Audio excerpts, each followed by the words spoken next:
ನೀವು ಅದನ್ನ ಅನುಭವಿಸಿದ್ರೆ ಮಾತ್ರ ಗೊತ್ತಾಗೋದಲ್ವಾ. ಚೆಕ್ ಮಾಡ್ಕೊಳ್ಳಿ, ನಿಮ್ಮಲ್ಲಿ ಯಾರಿಗಾದ್ರೂ ಥ್ರೋಟ್ ಇನ್ಫೆಕ್ಷನ್ ಆಗಿತ್ತು, ಗಂಟ್ಲು ಕಿಚ್ ಕಿಚ್ ಅಂತಿತ್ತು, ಒಂದ್ಸತಿ ರೆಡ್ ಹಾಕಿ ನೋಡೋಣ. ಹಾಕಿ, ಇದು ವರ್ಕ್ ಆಗೈತೆ ಅಂದ್ರೆ ಬಿಲೀವ್ ಮಾಡಿ, ಓ ಇದೇನೋ ಪರವಾಗಿಲ್ಲ ವರ್ಕ್ ಆಗತ್ತೆ ಅಂತ. ವರ್ಕ್ ಆಗಿಲ್ಲ ಬಿಟ್ಟಾಕಿ. ಇಲ್ಲ ಎಕ್ಸ್ಪೆರಿಮೆಂಟ್ ಮಾಡೋದಿದ್ರೆ ಮಾಡಿ. ಎಲ್ಲಾ ವೈಬ್ರೇಷನ್ ಮೂಢನಂಬಿಕೆ ಆದ್ರೆ ರೇಡಿಯೋಥೆರಪಿನೂ ಮೂಢನಂಬಿಕೆನ. ಹಾಗಾದ್ರೆ ಕ್ಯಾನ್ಸರ್ ಪೇಷಂಟ್ಗೆಲ್ಲ ರೇಡಿಯೋಥೆರಪಿ ಕೊಡ್ತೀವಲ್ವಾ, ಅದು ಮೂಢನಂಬಿಕೆನ? ಹಾಗಾದ್ರೆ ಇಲ್ಲ, ಅದು ಮೂಢನಂಬಿಕೆ ಅಲ್ಲ. ಜನ ವಾಸಿ ಆಗ್ತಿದ್ದಾರೆ. ಆ ಕಿರಣಗಳನ್ನ ನಾವು ಕ್ಯಾನ್ಸರ್ ಸೆಲ್ಸ್ಗೆ ಇದು ಮಾಡಿದಾಗ ಆ ಡೆಸ್ಟ್ರಾಯ್ ಆಗ್ತಿದ್ದಾವೆ. ಸೊ ದಟ್ ಮೀನ್ಸ್ ಈ ಎಲ್ಲಾ ಎಲೆಕ್ಟ್ರೋಮ್ಯಾಗ್ನೆಟಿಕ್ ಸಿಗ್ನಲ್ಸ್ಗೆ ತನ್ನದೇ ಆದ ಒಂದು ವೈಬ್ರೇಷನ್ ಇರುತ್ತೆ, ಅದರದೇ ಆದ ಒಂದು ಶಕ್ತಿ ಇರುತ್ತೆ. ಅದನ್ನ ನಾವು ಹೇಗೆ ಯೂಸ್ ಮಾಡ್ಕೋತೀವಿ ಅನ್ನೋದು ನಮ್ಮ ಅನುಭವ ಮತ್ತು ನಮ್ಮ ಉತ್ಸಾಹ, ನಮ್ಮ ಕಲಿಯೋ ಒಂದು ಆಸಕ್ತಿ ಮೇಲೆ ಹೋಗುತ್ತೆ.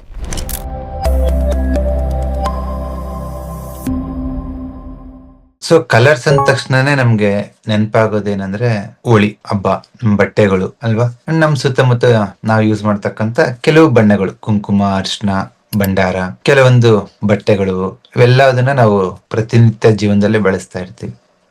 ಎಲ್ರಿಗೂ ಒಂದು ಡೌಟ್ ಇನಿಷಿಯಲ್ ಆಗಿ ನಮ್ಮನ್ನ ಫೇಸ್ಬುಕ್ ಅಲ್ಲಿ, ಯೂಟ್ಯೂಬ್ ಅಲ್ಲಿ ನೋಡಿದಾಗೆ, ಕಲರ್ಸ್ ಅಂದ್ರೆ ಏನು, ಯಾಕೆ ಬೇಕು, ಇದರಿಂದ ವಾಸಿ ಆಗತ್ತಾ, ಇದರಲ್ಲಿ ಏನಾದ್ರೂ ಮರ್ಮ ಇದೆನಾ, ಓಕೆ, ಇದರಲ್ಲಿ ಏನಾದ್ರು ಮೋಸ ಇದೆನಾ, ಸರ್ವೇ ಸಾಮಾನ್ಯವಾದ ಕ್ವಶನ್ಸ್ ಬರುತ್ತೆ ನಮ್ಮ ತಲೆಗೆ. ಅಫ್ಕೋರ್ಸ್ ಈ ಪ್ರೊಫೆಷನ್ಗೆ ಬರೋದಕ್ಕಿಂತ ಮುಂಚೆ ಸ್ವಾಮಿ ಇಂಜಿನಿಯರ್. ಸೊ ನಾವು BE, M.Tech, PhD in computer science ಮಾಡಿರೋದು.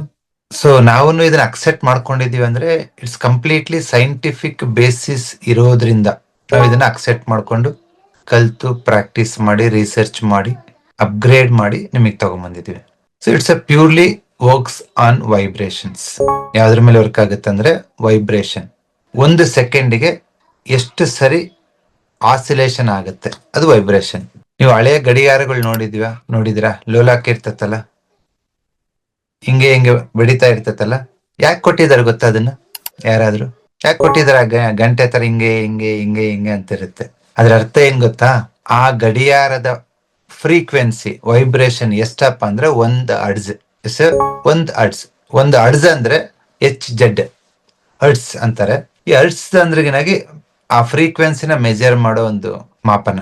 ನಾವು ದೂರನ ಕಿಲೋಮೀಟರ್ ಅಲ್ಲಿ ಎಳಿತೀವಿ, ಮೈಲ್ಸ್ ಅಲ್ಲಿ ಎಳಿತೀವಲ್ಲ, ಅದೇ ತರ ಆ ಎಷ್ಟು ಸರಿ 1 ಸೆಕೆಂಡ್ಗೆ ಎಷ್ಟು ಸರಿ ಲೋಲಾಕ ಹೋಗಿ ಬರುತ್ತೆ ಅನ್ನೋದನ್ನ ನಾವು 1 ಹರ್ಟ್ಸ್ ಅಂತ ಕರಿತೀವಿ. ಪರ್ ಸೆಕೆಂಡ್ ಎಷ್ಟೊತ್ತು ಹೋಗಿ ಬರುತ್ತೆ 1 ಸೆಕೆಂಡ್ಗೆ? ಅದು ಒಂದೇ ಸರಿ.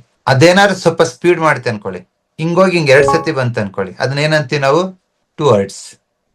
ಅದು 1 ಸೆಕೆಂಡ್ಗೆ 10 ಸತಿ ಹೋಗಿ ಬಂತ ಅನ್ಕೊಳ್ಳಿ, ಆಗ ಅದನ್ನ ಏನಂತೀವಿ ನಾವು? 10 ಹರ್ಟ್ಸ್. 10 ಅಲ್ವಾ? ನಿಮ್ ಮೊಬೈಲ್ ಎಷ್ಟು ಸತಿ ವೈಬ್ರೇಟ್ ಆಗುತ್ತೆ ಗೊತ್ತಾ ಪರ್ ಸೆಕೆಂಡ್?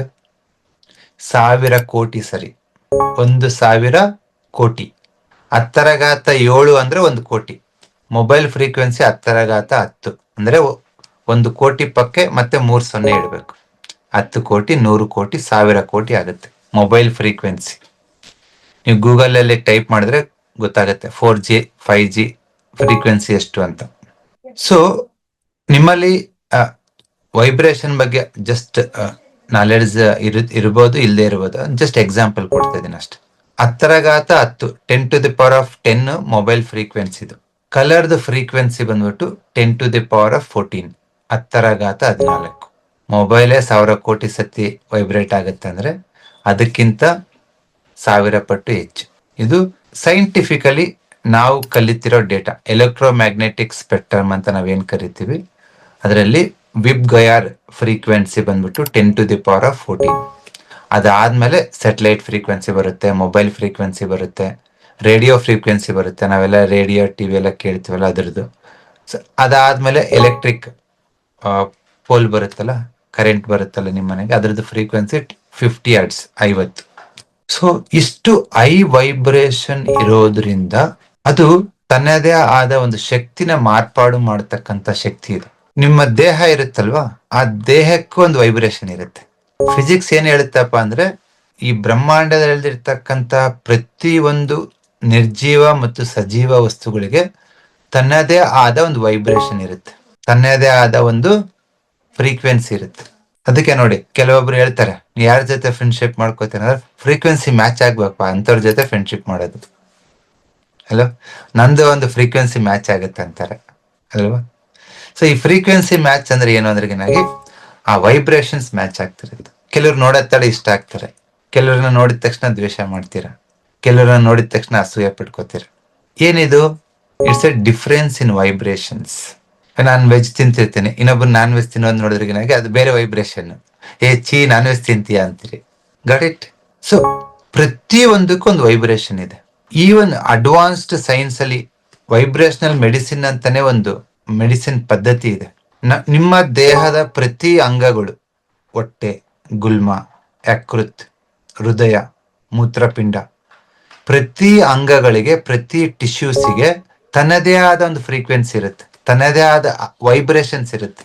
ಆ ವೈಬ್ರೇಷನ್ ಆಕ್ಟಿವ್ ಮಾಡೋದಕ್ಕೆ ಟ್ಯೂನಿಂಗ್ ಫೋರ್ಕ್ ಅಂತ ಯೂಸ್ ಮಾಡ್ತಾರೆ. ಹಿಂಗ್ ಬಡಿದ ತಕ್ಷಣ ಸೌಂಡ್ ಬರುತ್ತೆ. ಇನ್ನು ಕೆಲವರು ಸೌಂಡ್ ಥೆರಪಿ ಅಂತ ಯೂಸ್ ಮಾಡ್ತಾರೆ. ಆ ಹಿತ್ತಾಳೆ ಬೌಲ್ ಇಟ್ಕೊಂಡ್ಬಿಟ್ಟು ಡನ್ ಅಂತ ಹೊಡಿತಾರೆ. It creates the vibrations. ನೀವು ಯಾವ್ದಾದ್ರು ದೇವಸ್ಥಾನದಲ್ಲಿ ಹೋದ್ರಿಗಿನಾಗಿ ಅಲ್ಲಿ ಗಂಟೆ ಬಾರಿಸ್ತೀರಲ್ವಾ? ಯಾಕೆ ಹೇಳಿ? ಆ ವೈಬ್ರೇಷನ್ಸು ನಿಮ್ಮ ಕಿವಿ ಮುಖಾಂತರ ದೇಹದ ಒಳಗೆ ಹೊಕ್ಕು ನಿನ್ನ ರಕ್ತ ಮತ್ತು ಮಾಂಸಖಂಡಗಳನ್ನ ಉತ್ತೇಜನ ಮಾಡುತ್ತೆ. ಒಂದು ಗಂಟೆ ಊದೋದು, ಒಂದು ಶಂಖನಾದ, ಈ ಎಲ್ಲಾ ಮ್ಯೂಸಿಕ್ಸ್ ಒಂದೊಂದು ಸೌಂಡಿಗೂ ಒಂದೊಂದು ಮ್ಯೂಸಿಕ್. ಇವಾಗ ಗಂಡಸರ ಧ್ವನಿ ಗಡ್ಸಾಗಿರುತ್ತೆ, ಹೆಂಗಸರದು ಸ್ಮೂತ್ ಇರುತ್ತೆ. ಬೇರೆ ಬೇರೆ ಫ್ರೀಕ್ವೆನ್ಸಿ ಅಷ್ಟೇ, ಇನ್ನೇನಿಲ್ಲ. ದ ಸೌಂಡ್ ಫ್ರೀಕ್ವೆನ್ಸಿ ಎಷ್ಟಿರುತ್ತೆ? 20 ಹರ್ಟ್ಸ್ ಇಂದ 20 ಕಿಲೋ ಹರ್ಟ್ಸ್ ವರೆಗೆ ಇರುತ್ತೆ ನಮ್ಮ ಸೌಂಡ್. ನಿಮ್ದು ಎಷ್ಟೆಷ್ಟು ಫ್ರೀಕ್ವೆನ್ಸಿ ವೈಬ್ರೇಷನ್ ಇರುತ್ತೆ ಅದ್ರಂಗೆ ಬೇರೆ ಬೇರೆ ತರ ಕಾಣಿಸುತ್ತೆ. ಈ ಮಿಮಿಕ್ರಿ ಮಾಡೋರು ಬೇರೆ ಬೇರೆ ತರ ಮಾತಾಡ್ತಾರೆ. ಹೆಂಗ್ ಗೊತ್ತಾ? ಆ ಫ್ರೀಕ್ವೆನ್ಸಿನ ಚೇಂಜ್ ಮಾಡ್ಕೋತಾರೆ ಅವರು, ಅಷ್ಟೇ, ಇನ್ನೇನಿಲ್ಲ. ಸೊ ಹಾಗಾಗಿ ಇವತ್ತು ಯಾವುದೇ ದೇವಸ್ಥಾನಕ್ಕೆ ಹೋದ್ರೆ ಅಲ್ಲಿ ಬೇರೆ ಬೇರೆ ತರ ಸೌಂಡ್ ಮಾಡ್ತಾರೆ. ಕೆಲವರು ಡೊಳ್ಳು ಬಾರಿಸ್ತಾರೆ, ಗಂಟೆ ಬಾರಿಸ್ತಾರೆ, ಶಂಖ ಊದ್ತಾರೆ, ಜಾಗಟೆ ಬಾರಿಸ್ತಾರೆ. ಇದೆಲ್ಲವುದು ವೈಬ್ರೇಷನ್. ಈ ವೈಬ್ರೇಷನ್ ಅಂತಂದ್ರೆ ಇದು ಒಂದು ಅಗಾಧವಾದ ಒಂದು ಯೂಸ್ ಸೈನ್ಸ್. ಅದನ್ನ ನಾವು ಯೂಸ್ ಮಾಡ್ತಿರೋ ಸ್ವಲ್ಪ ಚೂರೇ ಚೂರು ಯೂಸ್ ಮಾಡ್ತಾ ಇದೀವಿ. ಎಲ್ಲಿ ಗೊತ್ತಾ? ನೀವು ಎಕ್ಸ್ರೇ ತೆಗಿಸ್ತಿರಲ್ಲ, scanning, MRI scanning, CT scanning, ಅವೆಲ್ಲ ವೈಬ್ರೇಷನ್ಸೇ, ರೇಡಿಯೋ ಫ್ರೀಕ್ವೆನ್ಸಿ ವೈಬ್ರೇಷನ್ಸ್. ಅದನ್ನ ನಾವು ಮೆಡಿಸಿನ್ ಅಲ್ಲಿ ಯೂಸ್ ಮಾಡ್ತೀವಿ. ಯಾವ ತರ ಗೊತ್ತಾ? ಕ್ಯಾನ್ಸರ್ ಪೇಷಂಟಿಗೆ ರೇಡಿಯೋ ಥೆರಪಿ ಅಂತ ಕೊಡ್ತೀರಲ್ವಾ, ಅದನ್ನು ವೈಬ್ರೇಷನ್. ಸೊ ಹಾಗಾಗಿ ಈ ಕಲರ್ ಅನ್ನೋದು ಹೊಸದಲ್ಲ. ನಮ್ಮ ಹಿರಿಯರು ಇದನ್ನ ಅರ್ಥಕೊಂಡಿದ್ರು. ಏನು ಅಂತ? ಕಲರಿಗೆ ಒಂದು ಫ್ರೀಕ್ವೆನ್ಸಿ ಇದೆ, ವೆರಿ ಹೈ ಫ್ರೀಕ್ವೆನ್ಸಿ ಇದೆ. ಗಂಟೆಗೂ ಇದೆ, ಶಂಖಕ್ಕೂ ಇದೆ, ಜಾಗಟೆಗೂ ಇದೆ. ಸೊ ಹಾಗಾಗಿ ಅದೆಲ್ಲಾ ಸಾಧನಗಳನ್ನ ಅವ್ರು ಯೂಸ್ ಮಾಡಿದ್ರು. ಸೊ ಈಗಲೂ ಕೆಲವ್ರು ಹೇಳ್ತಾರೆ ಮನೆಯಲ್ಲಿ ಶಂಖ ಊದಿದ್ರಿಗಿನಾಗಿ ಇನ್ಸೆಕ್ಟ್ಸ್ ಕಡಿಮೆ ಆಗುತ್ತೆ ಅಂತ. ಅದೇನೇನಾಗತ್ತಂತ ನಮ್ಗೆ ಇನ್ಫಾರ್ಮೇಶನ್ ಇಲ್ಲ. ಯಾಕೆ ಹೇಳಿ? ಅದೆಲ್ಲ ಮೂಢನಂಬಿಕೆ ಅಂತ ಎತ್ತಿಟ್ಬಿಟ್ಟಿದೀವಿ. ಇವತ್ತು ಹಂಗ್ ನೋಡೋದಾದ್ರೆ ಮೊಬೈಲ್ ಒಂದು ಮೂಢನಂಬಿಕೆ ಅನ್ಬೋದಲ್ವಾ ನಾವು? ಸಿಗ್ನಲ್ಸ್ ಯಾರಿಗಾದ್ರೂ ಕಾಣಿಸುತ್ತಾ ಮೊಬೈಲ್ ಸೀಕ್ವೆನ್ಸ್? ಇಲ್ಲ ಅಲ್ವಾ? ಕಾಣಿಸಲ್ಲ. ಮತ್ತೆ ಹೆಂಗ ಡೇಟಾ ಹೋಗುತ್ತೆ, ವಾಯ್ಸ್ ಹೋಗುತ್ತೆ? It's A frequency. ಅದೇ ತರ ಕಲರ್ಸು ಅಷ್ಟೇ, ಇಟ್ ಹ್ಯಾಸ್ ವೈಬ್ರೇಷನ್ಸ್. ನೀವು ಅದನ್ನ ಅನುಭವಿಸಿದ್ರೆ ಮಾತ್ರ ಗೊತ್ತಾಗೋದಲ್ವಾ? ಚೆಕ್ ಮಾಡ್ಕೊಳ್ಳಿ. ನಿಮ್ಮಲ್ಲಿ ಯಾರಿಗಾದ್ರೂ ಥ್ರೋಟ್ ಇನ್ಫೆಕ್ಷನ್ ಆಗಿತ್ತು, ಗಂಟ್ಲು ಕಿಚ್ ಕಿಚ್ ಅಂತಿತ್ತು, ಒಂದ್ಸತಿ ರೆಡ್ ಹಾಕಿ ನೋಡೋಣ. ಹಾಕಿ, ಇದು ವರ್ಕ್ ಆಗೈತೆ ಅಂದ್ರೆ ಬಿಲೀವ್ ಮಾಡಿ, ಓ ಇದೇನೋ ಪರವಾಗಿಲ್ಲ ವರ್ಕ್ ಆಗತ್ತೆ ಅಂತ. ವರ್ಕ್ ಆಗಿಲ್ಲ ಬಿಟ್ಟಾಕಿ. ಇಲ್ಲ ಎಕ್ಸ್ಪೆರಿಮೆಂಟ್ ಮಾಡೋದಿದ್ರೆ ಮಾಡಿ. ಎಲ್ಲಾ ವೈಬ್ರೇಷನ್ ಮೂಢನಂಬಿಕೆ ಆದ್ರೆ ರೇಡಿಯೋ ಥೆರಪಿನೂ ಮೂಢನಂಬಿಕೆನ. ಹಾಗಾದ್ರೆ ಕ್ಯಾನ್ಸರ್ ಪೇಷಂಟ್ಗೆಲ್ಲ ರೇಡಿಯೋ ಥೆರಪಿ ಕೊಡ್ತೀವಲ್ವಾ, ಅದು ಮೂಢನಂಬಿಕೆನ? ಹಾಗಾದ್ರೆ ಇಲ್ಲ, ಅದು ಮೂಢನಂಬಿಕೆ ಅಲ್ಲ. ಜನ ವಾಸಿ ಆಗ್ತಿದ್ದಾರೆ. ಆ ಕಿರಣಗಳನ್ನ ನಾವು ಕ್ಯಾನ್ಸರ್ ಸೆಲ್ಸ್ಗೆ ಇದು ಮಾಡಿದಾಗ ಆ ಡೆಸ್ಟ್ರಾಯ್ ಆಗ್ತಿದ್ದಾವೆ. ಸೊ ದಟ್ ಮೀನ್ಸ್ ಈ ಎಲ್ಲಾ ಎಲೆಕ್ಟ್ರೋಮ್ಯಾಗ್ನೆಟಿಕ್ ಸಿಗ್ನಲ್ಸ್ಗೆ ತನ್ನದೇ ಆದ ಒಂದು ವೈಬ್ರೇಷನ್ ಇರುತ್ತೆ, ಅದರದೇ ಆದ ಒಂದು ಶಕ್ತಿ ಇರುತ್ತೆ. ಅದನ್ನ ನಾವು ಹೇಗೆ ಯೂಸ್ ಮಾಡ್ಕೋತೀವಿ ಅನ್ನೋದು ನಮ್ಮ ಅನುಭವ ಮತ್ತು ನಮ್ಮ ಉತ್ಸಾಹ, ನಮ್ಮ ಕಲಿಯೋ ಒಂದು ಆಸಕ್ತಿ ಮೇಲೆ ಹೋಗುತ್ತೆ. ಇವತ್ತು ನೀವು ಯೂಟ್ಯೂಬ್ ಅಲ್ಲಿ, ಫೇಸ್ಬುಕ್ ಅಲ್ಲಿ ಎಲ್ಲ ಕಡೆ ನೋಡ್ಬೋದು, ಇನ್ಸ್ಟಾಗ್ರಾಮ್ ಎಲ್ಲ ಕಡೆ ತುಂಬಾ ಜನ ಸೌಂಡ್ ಥೆರಪಿ ಅಂತ ಮಾಡ್ತಾರೆ ಅಲ್ವಾ? ಸೌಂಡ್ ಥೆರಪಿ ಅಂದ್ರೆ ಮಲಗಿಸ್ಬಿಟ್ಟು ಆ ಸೌಂಡ್ ಕ್ರಿಯೇಟ್ ಮಾಡಿ ಕೆಲವೊಂದು ಆರ್ಗನ್ಸ್ ಎನ್ಹಾನ್ಸ್ ಮಾಡೋದು. ಇದೆಲ್ಲ ಹುಡ್ಕೊಳಕ್ ಆಗಲ್ಲ ಅಂತೇಳಿ ನಮ್ ಗುರುವ್ರು ಏನ್ ಮಾಡಿದ್ರು, ಇದನ್ನ ಆಚರಣೆಯಲ್ಲಿ ತಂದ್ರು. ನಿನ್ಗೊಂದ್ ಸೌಂಡ್ ಬೇಕಲ್ಲಪ್ಪ, ಗಾಜಿನ ಬಳೆ ಹಾಕೋ, ಆ ಸೌಂಡ್ ಬರ್ಬೇಕು ನಿನ್ಗೆ, ಜಲ್ ಜಲ್ ಕಾಲ್ಗೆಜ್ಜೆ, ಆ ಸೌಂಡ್ ಬರ್ಬೇಕು. ಆ ಸೌಂಡ್ ಇಂದ ಆಕ್ಟಿವೇಟ್ ಆಗುತ್ತೆ. ಪ್ಲಾಸ್ಟಿಕ್ ಬಳೆ ಹಾಕೋದ್ರಿಂದ ಉಪಯೋಗ ಇಲ್ಲ. ಫ್ಯಾಷನ್ಗೆ ಹಾಕೋಬಹುದು, ಚಂದ ಕಾಣಿಸುತ್ತೆ ಅಂತ. ಬಟ್ ಹೆಲ್ತ್ ಪರ್ಸ್ಪೆಕ್ಟಿವ್ ನೋಡೋದಾದ್ರೆ ಗಾಜಿನ ಬಳೆಗಳು. ಅದು ಮತ್ತೆ ಯಾವ ಬಣ್ಣ ಅಂತ ಬಂದಾಗ ಬೇರೆ ಬೇರೆ ಉದ್ದೇಶ ಇದ್ರ ಮೇಲೆ ಇರುತ್ತೆ. ಯಾವ ತರದ್ದು ಬಣ್ಣದ ಗಾಜಿನ ಬಳೆ ಕೊಟ್ಟರು ಆ ತರದ್ದು ಬೆನಿಫಿಟ್ ನಿಮ್ಗೆ ಆಗುತ್ತೆ.